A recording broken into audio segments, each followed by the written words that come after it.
We'll start going live.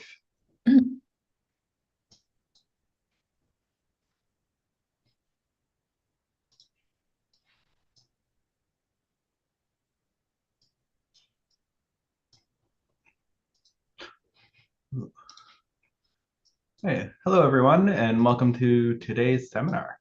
Today I'm delighted to have Dr. Enable, pardon me. Today I'm delighted to have Dr. Jia Jia here with us, and she will be speaking about energetic particle precipitation. She is a researcher at the Norwegian University of Science and Technology.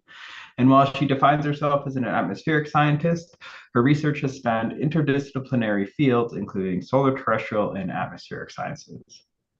Jia received her PhD in atmospheric physics and chemistry from the Environmental Physics Institute at Bremen University in 2016, focusing on the anthropogenic impact on tropospheric and stratospheric ozone using satellite remote sensing data. Following that, she relocated to Finland and joined the Sodalenko Geophysical Observatory, where she expanded her research to the polar middle atmosphere and space weather coupling. Since 2021, she's been based in Trondheim, Norway at NTNU's, the Norwegian University of Science and Technology Atmospheric Dynamics Group, where she has been focused on understanding how energetic particle precipitation induces chemical changes coupled with the polar vortex and wave propagation using satellite data, reanalysis data, and model simulations. With that, if you would like to take it away today. Thank you, Kyle. Hi, everyone. And so today I'm going to talk about the impact of energetic particle precipitation on the atmosphere point of view. So I start with introduce you with energetic particle precipitation. And this kind of phenomenon, to my understanding, it's a bridge that links space weather, magnetosphere, and atmosphere. So it's a big system. If we look at atmosphere itself, and this is a whole system that looks very complex, and a lot of things have been going on. In this seminar, actually, there have been several of my colleagues talking about the atmosphere response to this EPP event. So since I'm the fourth person to give this kind of talk, I'm thinking like what I can bring something new to this seminar. I decided to go from the perspective of ozone. Not only that, I've been studying ozone for a while, but also like ozone is one of the critical links that makes everything running. But I think, don't worry, I will still start talk about the basics of this story. I will not jump direct to ozone. So the basic story is so first of all, what is energetic particle precipitation? So in case there's any astrophysicists here, so just to say that our energetic particles are the protons, electrons with the tens of keV energy and to MeV energy. So compared to the astrophysics view, this is not really super energetic, but these are the ones that matters in the atmosphere. So I really love this picture because it gives you a general view of the geographic location of where these particles are working on. So as you can see that the green ones are the solar protons. They inject directly to the whole polar cap area. And the yellow ones are the aurora electrons. So they come in as aurora over areas in the high latitudes. And the middle energy electrons, they are the one that you guys are familiar with the magnetosphere interaction in the outer radiation belt. And they gain a little bit higher energy, and they are precipitating more of the south of the aurora over area. And so where do these energetic particles deposit their energies? It depends on their energy levels, of course. And the higher energy they are, the deeper they can go into. This is a nutshell about where these electrons and protons are reaching. So for the aurora electrons, it goes in the atmosphere view. This is more like a thermosphere. And the energies with the higher powers, they are working in our view more of mesosphere, so-called.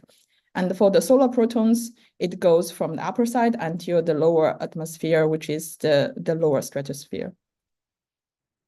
Now, the whole story, wrap it up, is that these kind of events that depletes ozone. So why we care about depleting of ozone? And one of the exciting milestone of this energetic particle precipitation is that we have found the surface temperature response to these energetic particles. So it was first predicted in the model in the 2005, as you see in the left side. I don't think my cursor works, so I'll just describe it. And on the right side is what we have found in the real data. So as you can see, they are really consistent, and the energy, the temperature response is kind of like high.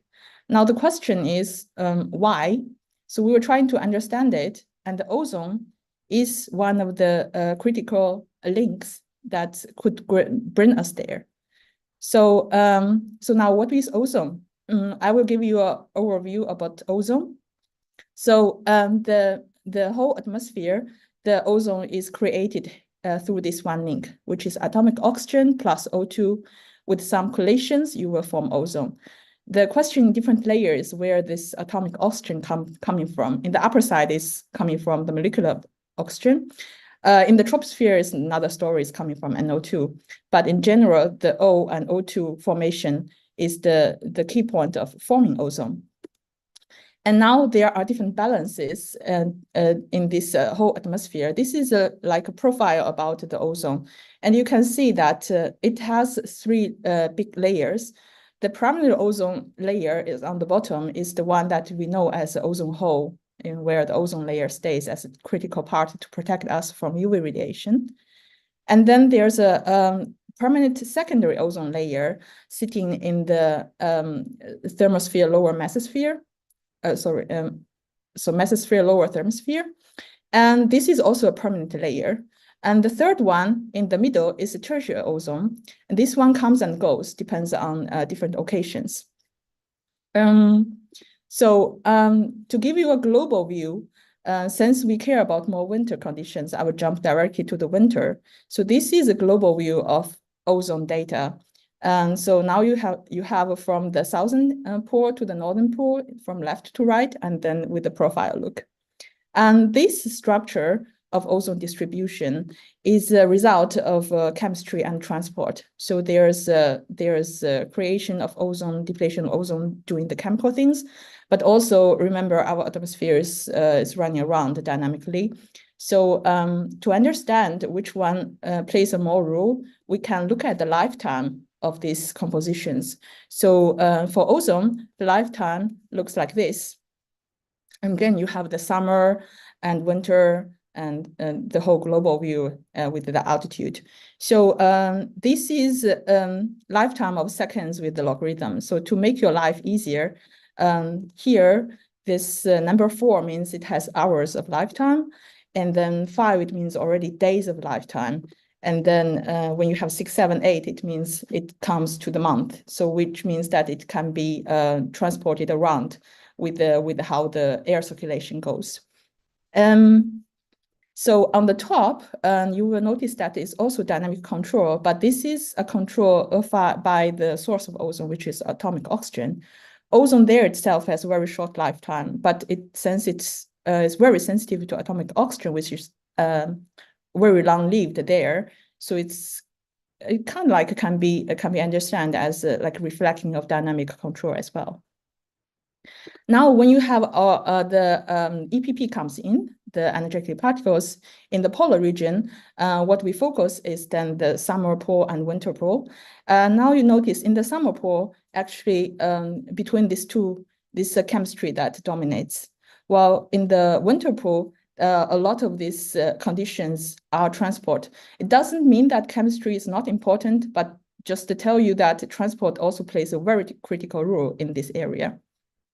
So now, before we talk about the EPP caused ozone variations, let's take a look about transport. So this is from a model called WACOM-X, and it gives us how the ozone, how the atmosphere moves. And this is the vertical movement. So if you look at the blue colors, that means it's going down, and the red ones means it goes up. So what you can see is that in the summer hemisphere, you have this lower branches that is going up and then cross the whole atmosphere globally and going to the winter pole and going downward. And that is caused by the gravity wave drag, which is filtered by this special wind wall, which is called polar vortex. And it forms only in wintertime. So that creates this global circulation. And now you notice that in wintertime that there's a downward transport in the polar regions, which will play a critical role when we talk about EPP and the atmosphere response. Now, in the polar region, the other thing that moves the air up and down is the so-called elevated stratopause southern stratus warming. Just to make your life easy, it means some event that will drag more of the mesosphere air into the lower part. So with that, and we will look at what kind of depletion source does ozone have. We know that the creation is always O and O2. So so when we talk about the distribution, then it's like which reactions is the one that depletes it. And there are many depletions going on. So just to make it simple, so there are different areas has like there's one trace gas or one of this reaction that dominates. So so in the mesosphere it's HOX, and in the stratosphere, and that's NOx. So they are the dominating ones. There's many other things, but those are the one that mainly controls it. And how they deplete ozone is from the so-called catalytic reactions. So the net will form the O plus O3 to deplete ozone. Now, if you remember, we have a secondary ozone layer. So what about there? And the upper side, actually, none of HOX and NOx plays a role. The main depletion is atomic hydrogen. So if some of you are familiar with air glow, so this atomic hydrogen and the ozone reaction are the source of air glow in this area. So why the ozone is important is that it is radiative effect is very strong. So what you see here with the purple lines are the radiative effect of the whole atmosphere with all the compositions. Now the ozone, when it goes for radiative warming, and these orange lines tells you how much is coming from ozone. So it's a dominating radiative warming source.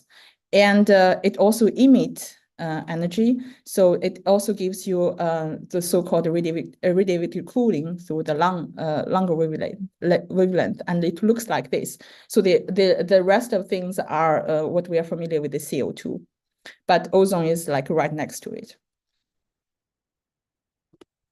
Okay, now if we comes to the EPP's effect on ozone, I will give you like a very, very simple 2 steps, because like our colleagues has talked about it a lot in the talks before, so I don't want to repeat it. Step 1 is this energetic particle precipitations will trigger this so-called ion neutral chemistry, and then they will produce HOX and NOx through all these chain links I linked below. So there's one fun fact that actually the first observation of the NO being produced from the energetic particles precipitation is reported in 1970 already. So this is a very old topic. And then step 2 is that those increased NOx and HOX, as we talked before, since they are the dominating eater of ozone, it will deplete ozone. So now we know that in one of them takes care of one layer. So there's a direct effect of ozone through this creation of these compositions. But also remember, we're talking about winter conditions and the air moving down. So not only ozone has a very long lifetime, but NOx also have a very long lifetime. So with the time, there will be more NOx coming down. And all of this works on this primary ozone layer, so which we cares a lot. And this is called the indirect effect. So to give you a comparison or an impression about proton and electron differences, Let's look at the Hawks. So this is one of the Hawks, which is OH from a satellite called MRS. And this is what I show here is like 70 to 78 kilometers. So in the mesosphere, where the Hawks is changed the most by the energetic particle precipitations. So what you see here on the left side are from one solar proton event. On the right side, from multiple energetic electron precipitations. Now you see clearly that for the electrons, you will see a clear over form kind of structure. But for the solar proton event, it's just the whole, it covers the whole polar cap. So on the other side, the proton and electrons happens at different times. So for the solar proton event, it is not very often happens. So it's more sporadic. To understand it better is if you think about weather and climate. So this is more like a weather scale things. While the electron precipitation, they are very frequent and they happens every winter and like regularly. So this is more, we're talking about climate impact instead of weather. So now let's check ozone changes. I will talk about ozone changes at different ozone layers and their reaction to different events like proton events and electron events. And also I will give you like a case study and a statistic view so that you have an impression about how the ozone changes together with particle precipitation. So the first one I show you is the ozone response to solar proton event. And what I show here is a very famous solar proton event. It's the so-called Halloween event, which happened in end of October in 2003. What you see left is the ionization rate we have talking about before. So the higher energy you have, the deeper you go in. So this is one event that protons really going deep down until stratosphere. Like you can see there is a 30 kilometer. And on the right side, you can see the daily ozone changes from day 0, which is what happens when this event happens, back to 30 days before and 60 days forward. Now you can see that in the stratosphere, this is really annoying that I don't have a cursor showing up. But you can see on top part, when the event really happens, you will see there's a depletion there. And then there's a long tail of the ozone depletion happens even after 60 days, like 2 months afterwards. That's what we talked about, the indirect effect. This one is from one model, but there's many observations going on. This I show you one is the satellite observation from MIPAS. It has a different scale, and this is talking about percentage change, while the model I show you is like the absolute value changes. But in general, you can tell that the shape is very similar, and you see that the direct effects going on, and then the tail continues. So this event is so famous that it has many studies before, and actually back in 2004, I have been talking about Hawks, that you see that how Hawks reacts. And this is an example on the very right side, you can see the NOx changes at the stratosphere. So this is a satellite observation. And on the top is the before event and the bottom is after event. You see that the NOx has increased dramatically in the whole polar cap during the event, after the event. And then correspondingly, you see that ozone depletes together with it. Now look at solar proton events. This is like a time series about when the solar proton event happens for 45 years. Just to give you an impression of how sporadic it is.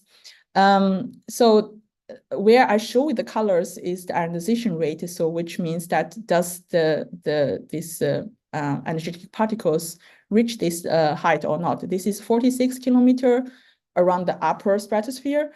And you see that there's not many events, even like the SPE is already sporadic, and there's even less event that actually reaches to the upper stratosphere directly. So there are several of them since the so-called golden stage of satellite observations. So one is the one that I said before in 2003 Halloween event. And there's another one, 2005 January. This is a very special case when this ionization is very hard. It's very strong. It goes deeper down. And then there's a one in 2012 January. So those are like a really countable amount. And when you move to the upper side in the mesosphere, immediately you notice that there's many more events that will work on this layer because they don't request a very high energy. But you will also notice there's still, like, if you see it's a white, the circle has no colors, that means there's no ionization going on with this height. You also see that even with the definition of solar proton events, many of those events, when they are very tiny, they don't really create so much ionization rate, which means the atmosphere will not respond so much on it. Now, so let's look at, this is a statistical study about mesospheric ozone sensitivity to those solar proton events. Now you see that this is using the so-called flux, so it doesn't really tell exactly like how hard the spectrum and the particles are, but it gives you an idea like how many particles come in. So you can tell that when the fluxes are very small, the ozone doesn't really respond so much. Only when it gets harder and harder, bigger and bigger, then the ozone start to deplete, and you can see very clearly in the satellite observations. So no cursor. So now you see that if you look at the x-axis, that you see that the number 100 is the time when you start to see there's ozone depletion going on. Actually, if we like take it harder time, actually it's like around 400 fluxes that you start to see the ozone depletion. So if we do so it's recommended in many studies that if you look at SPE event and you are looking at you are trying to look at the ozone response, you'd better to look at events that with more than 100 PFU fluxes or even 400 PFU fluxes. Now, if we do like a linear like a fitting with these kind of things, and C2 means the coefficient with the fluxes, you will get this this profile. So now you see where the ozone response is the strongest. So it is around 70, 80 kilometer, which makes sense because that's the height where the HOX are most sensitive to the proton events. Now, and because there's not so many cases, we can actually look at it case by case. This is a similar picture with this dashed black lines mean the start of the event, and then it continues. So now in the second, on the top, second panel, you will see this very big event in 2005, which I meant very typical ozone response. It has the director on the top, and then it has a tail going down. But you will notice that actually that not all the events are really following these nice things. One reason is that, first of all, it's not really have the enough energy to go there sometimes. But also, if you notice for these events here, it's also a very strong event. But what you see is ozone enhancement instead of depletion. And that is because of the dynamics there is very strongly going on with this sudden stratus warming, which means the ozone-rich air from the lower latitude actually marches into this polar region. So it masks our effect of EPP away. And this means actually, if we really want to know what's going on statistically with these events, we actually need models. So those events influencing ozone has been reported since the 1970s. And until now, so what has been improved so far is actually development of models.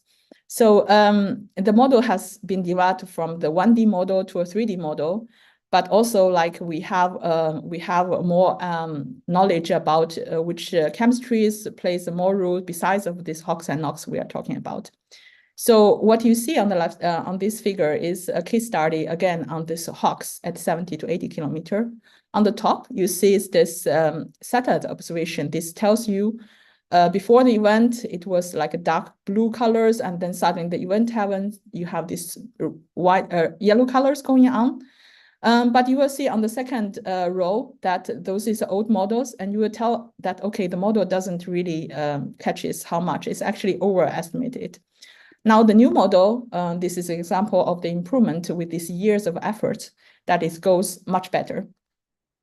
Now HOX is just one thing. On the right side, you see that there's also ozone, HOX chlorine, which is very important, HNO3, NOx. So the blue ones are the current model.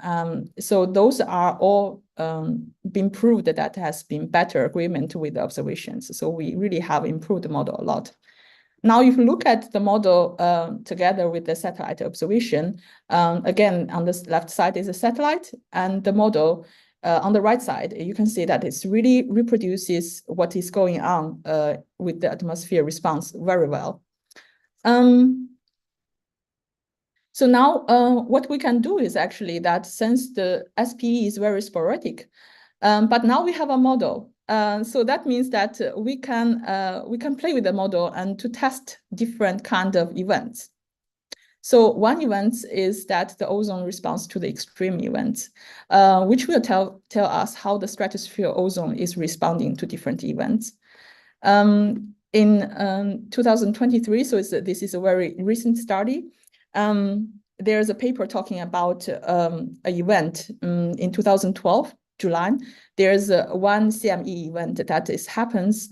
So it's a very strong event, but it misses Earth by several days. So it didn't really happen. It didn't hit our atmosphere, but it is the one that is comparable to the one of the biggest observed events.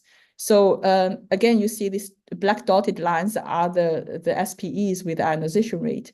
And the black line means the mean ionization rate happens during the past SPE events. And this one is the one that if the event actually hits its Earth. So now you see that this event is very comparable to the 2003 Halloween event. And what this study has done is that if we actually make the ionization larger to 10 times or 100 times, what will happen? So 100 times would means that is the most strongest solar proton event with the record, which is I think it's reported by Ilya Usovsky and through I don't remember what, but it was a 774 CE event. So this is very strong and the most severe SPE event. Now with the model, we can see how this event responses to the real ionization rate and this very extreme event. Now you see again this very familiar pattern already. The immediate response and the tail response follows it. And of course, the severe it is, the bigger the depletion is. Okay, it's actually not very easy to follow what's going on. So me and my student, we are working on ozone and so NOx, extended family of NOx is called NOY. We are looking at ozone and NOY relationship in this stratosphere layer. So this is a 40 kilometer at latitude of 70 degree, both in the northern and southern hemisphere. So we have this curve here. And if you mark all these events, this is the 2012 event, so 2003 Halloween events level.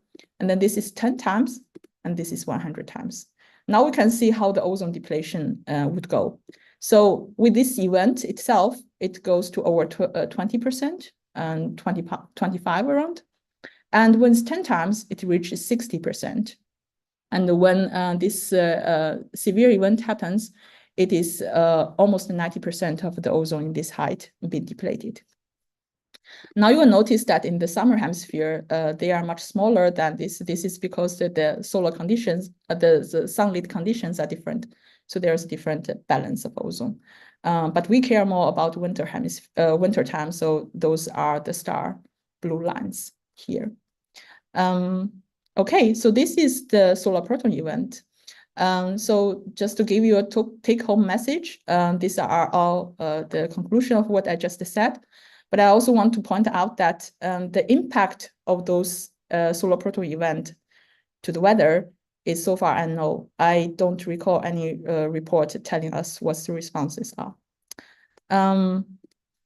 So now we move to the ozone response to the electron precipitation. Same story, we will first look at the direct response to this kind of events. So this is, again, event study. So actually follow that 2003 solar proton event, there's a huge geometric storm going on. So this study was the one about geometric storm. So now you see the ozone depletion from the satellite observation, and the depletion due to this so-called medium energy electrons from the radiation belt is around 60%. And now, statistically study, if you gathering all these electron events, so the geometric storms together, from the different satellite, you will have different result. Top is GOMOS, middle is SABRE, and below is MLS. Now, remember that the satellite has different like sensitivity because of their vertical resolution are different. But more to explain why these satellite data are so different is actually that the satellite data measurement has different times. For GOMOS and SABRE, the first two, it actually includes those active years of these solar maximum times, while the MLS actually passed it, so it didn't detect the stronger events. But still, we don't really know. So this is the average. It differs with time. So one way that we can see how the single event will impact on ozone is to look at a relationship between ozone and the AP index, which is reflection of that geometric storm. Now this is a multiple linear regression. I have fitted it with the AP F10.7 and many other dynamic factors. And now you see in the stratosphere, we have this blue reaction. That means that the ozone reacts like together with AP. With the higher AP, you have a much lower ozone. To compare it with the protons, I just threw it here. So the altitude you see are very similar. So now with this relationship, we can actually look at how the ozone depletion changes along with the different geometric storm levels. So this is like a preliminary, very rough story, just to give you a concept of how much ozone are depleted. What I do is I just assume ozone doesn't change at all. It has the same value, which is not the truth. It has a seasonal variation. But you will tell immediately like how the ozone changes are with different KP values. What I show here, this dot, is this case study I said before. So remember, it was around 60%, and it is showed here. Now you will have a general view as well, like in average with active geometric storms, you will see like, yeah, it's around 20%, which is consistent with this satellite data. But what we can do better is that now AP has a much longer record history. Now we don't care about the satellite observation anymore. We can really go back to the 1930s. What you immediately realize is, right, the solar cycle 24 is a very tiny solar cycle.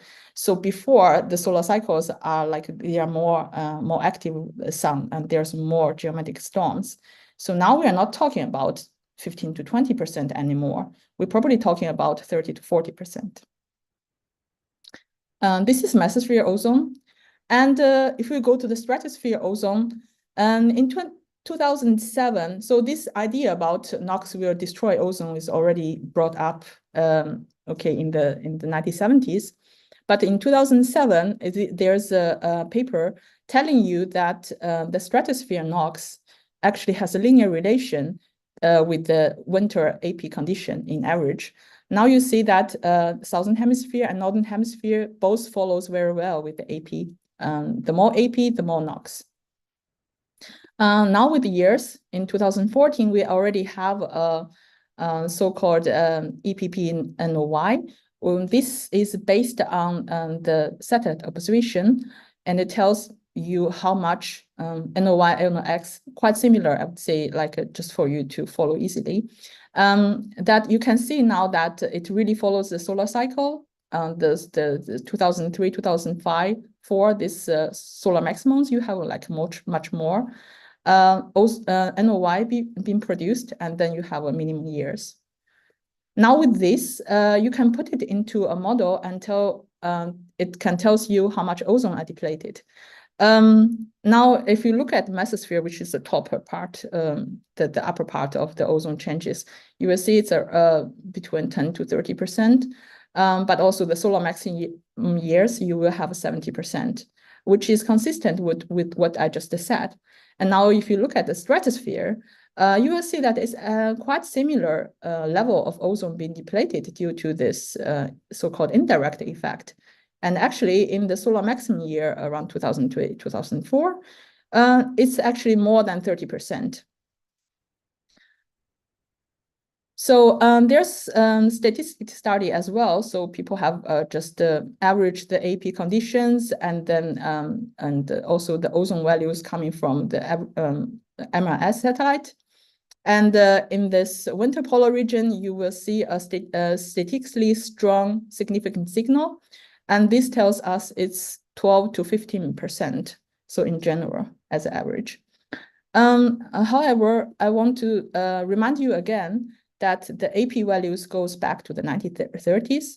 So since we know the AP and NOI has kind of this linear relation, you can actually tell how much NOI are produced with the history. Now, this is a historical line of the EPP generated NOI. Now, what we have as a satellite observation is at this level. If you go back to solar cycle with 2021, it has a much higher level. So I give a wild guess. Now it's not 12 to 15%, but rather more than 30%. So now I said about solar proton events have been very well caught by the model. Can we caught this electron precipitation created ozone well or not? And the answer is no. So this is a study of the EEP caused ozone change by throwing the ionization rate into a climate model, CMAP5. Now we have CMAP6 and CMAP7 is on the way, but just give you an idea. This is Southern Hemisphere, and this is like a long-term run. This EEP input is based on so-called APEP. This is created by Max van der Kolk based on the AP index. And this is officially used by the current climate model. Now you see that both in the stratosphere and the mesosphere, these values are much lower than what I have said, the result based on observations. So why is that? This is because that this ionization, the APEP, and they are indeed they are calculated based on AP, but this is the issue of the loss cone, which was taught by my colleagues before, that actually we don't really know how much actually comes into the loss cone and brings these electrons coming into the atmosphere. So we just have some model to calculate that. And these are 8 different models, and you can see that they give you different ionization rate completely based on how they calculate the input. So this APEP, as you noticed on the top left, this is one of the ones that is the gives you the minimum values, but we don't know which is the truth actually. This is one reason. So the ionization rate we put in probably are underestimated. But there's more than that, because we don't really know how the dynamics works, how the transport is going on in the higher layers. So we actually don't know is the transport, the downward transport is correct or not. So this is another point. So with that, I have a take-home message for the ozone response to the electron precipitation. Just to give you a quick view, I'm not going to repeat what I just said. Now we have talked about mesosphere and stratosphere a lot, right? You do notice that I didn't talk about the secondary ozone layer. That's actually because the thermosphere ozone, which is the secondary ozone layer, are not expected to change with the EPP. Do you recall that actually EPP changes HOX and NOx? But I said in the secondary ozone layer, ozone is actually more sensitive to atomic hydrogen, which is not really responds so much with EPP. But But why it still can be related to the energetic particle precipitation is that the thermosphere circulation will be dramatically changed by the EPP through this so-called aurora heating in the polar regions. It will create this cell that uplifting the air in the polar region and bring it down in this mid-latitude. So this has been observed with the so-called O-N2 ratio. So we were wondering if ozone would also respond to this circulation change. So I did ozone response check with the high AP, the high geometric storm situation with the no geometric storm situation. This is a latitude along the altitude study as well. Now you see that there's quite some responses going on there. But there's two things contribute at this height. One is the AP, the other thing is actually solar irradiance. The EUV also plays a big role in this ozone responses here. So on one side, we are pretty sure there's AP response since these black dots are the significance level, which is a 3 sigma, which means there's really some significant changes going on. It is a combination of solar irradiance and this EPP.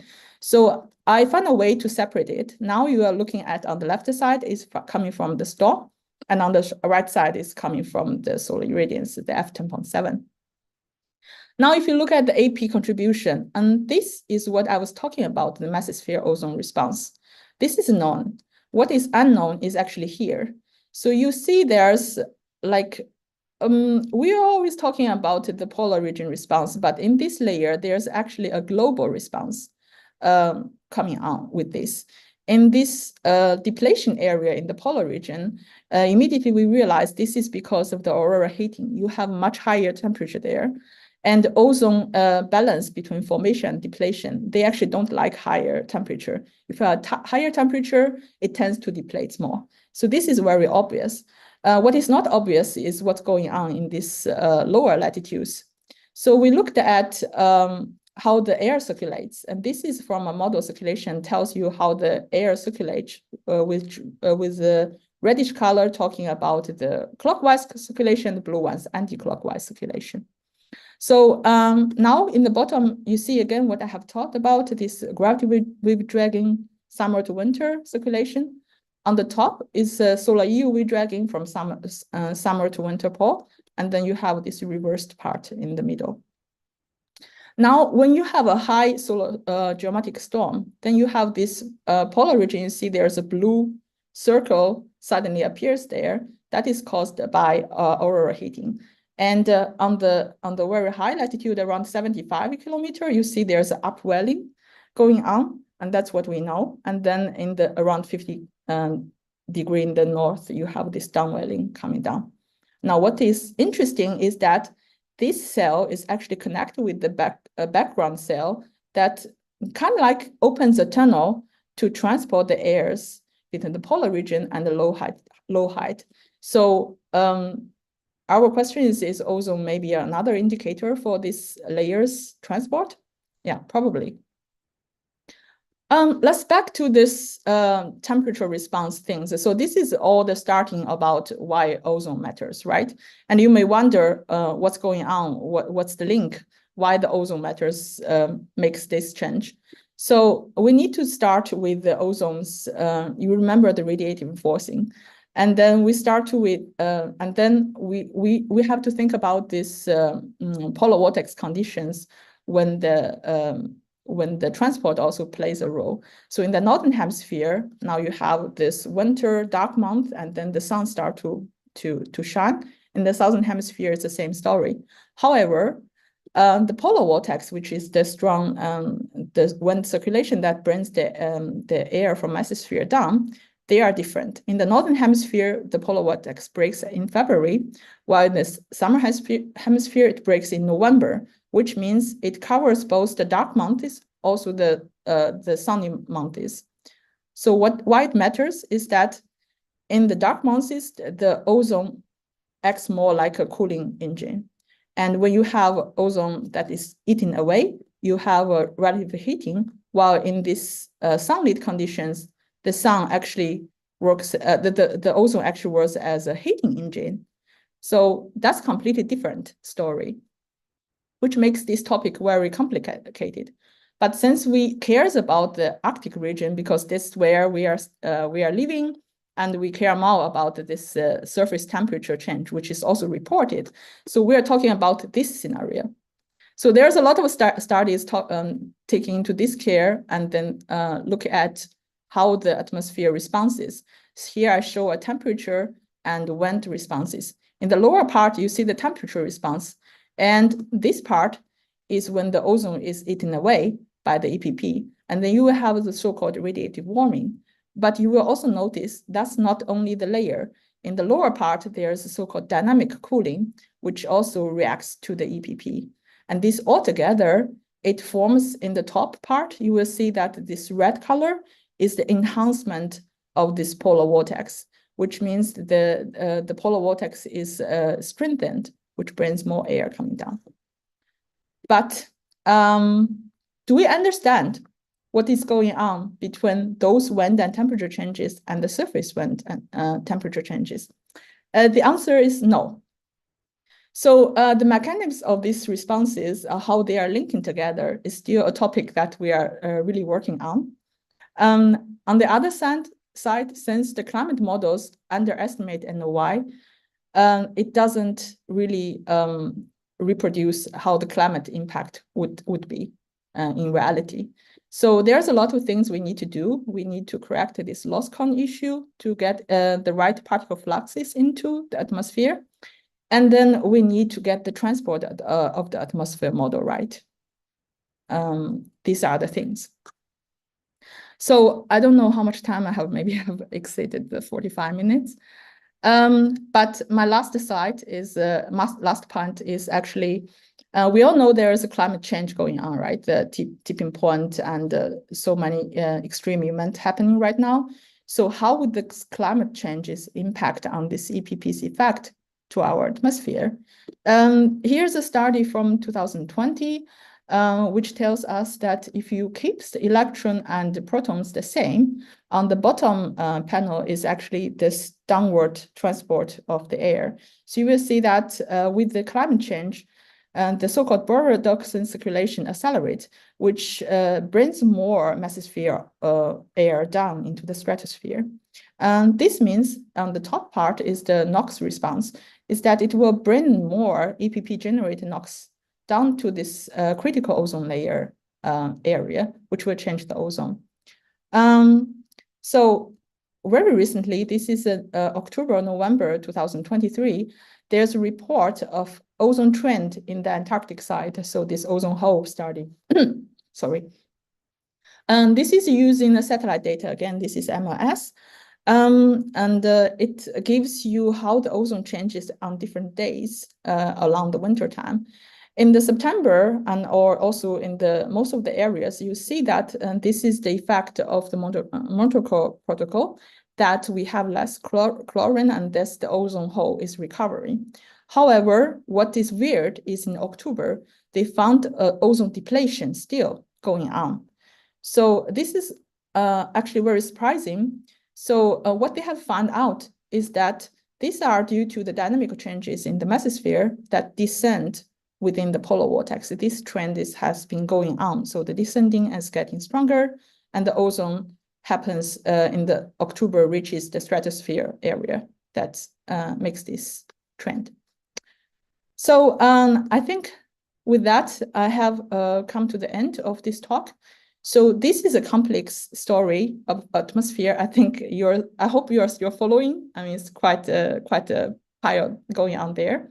But ozone is very important. And this EPP is like a gigantic nature experiment that the nature has gave us, that we have a chance to using this EPP and the atmosphere response to understand how our atmosphere is coupling from the upper layer until the surface.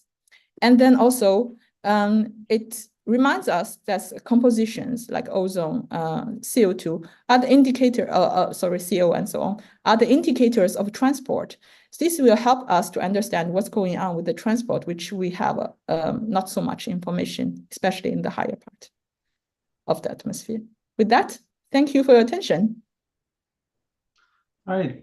Thank you, Jia, for a really, really cool talk. I do have a quick question. You had three challenges a couple slides back. Mhm. I was, we do have applause in um, the audience, just to point that out.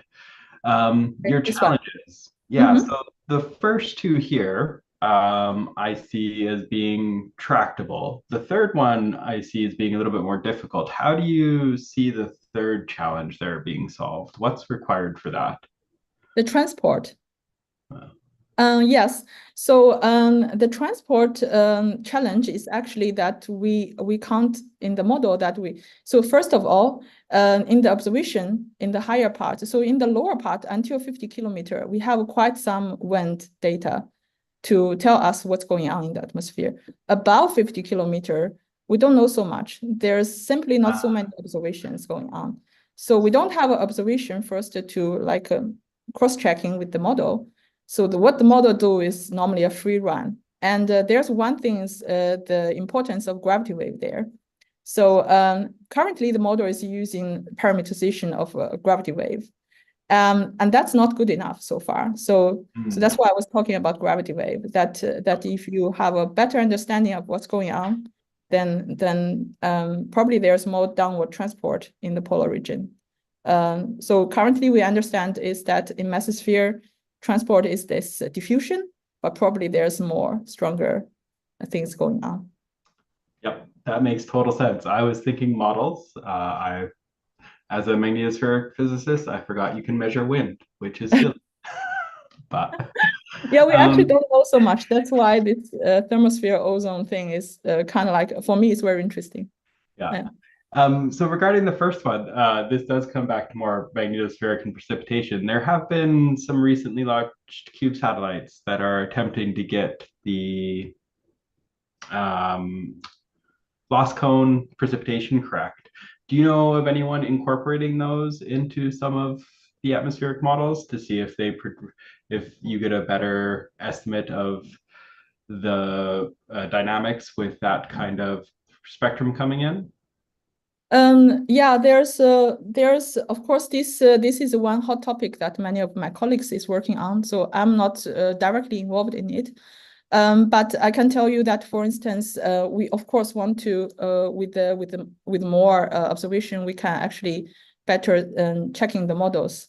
So, for instance, there's a APAP which I was talking about putting into the climate model, and there's a APAP version 2 coming. There's effort going on, and then for all the other models, I have showed you the 8 models, and of course they have their own development as well. Ah, cool, excellent. Hmm. Well, I think that's all we have today. Thank you again for giving a talk today. I hope for those that are able to see the eclipse that they're able to see it and it's not cloudy and rainy where you are. Next week, we will have Harlan Spence. He'll be talking about Helioswarm, one of the selected NASA small explorer missions. And then following that, we will continue with another series of talks regarding the thermosphere and lower atmosphere dynamics. So thank you again for an introduction to the next few talks that we're going to be having, Ja, and I hope you have a wonderful week, and I hope everyone else has a wonderful week. Thank you.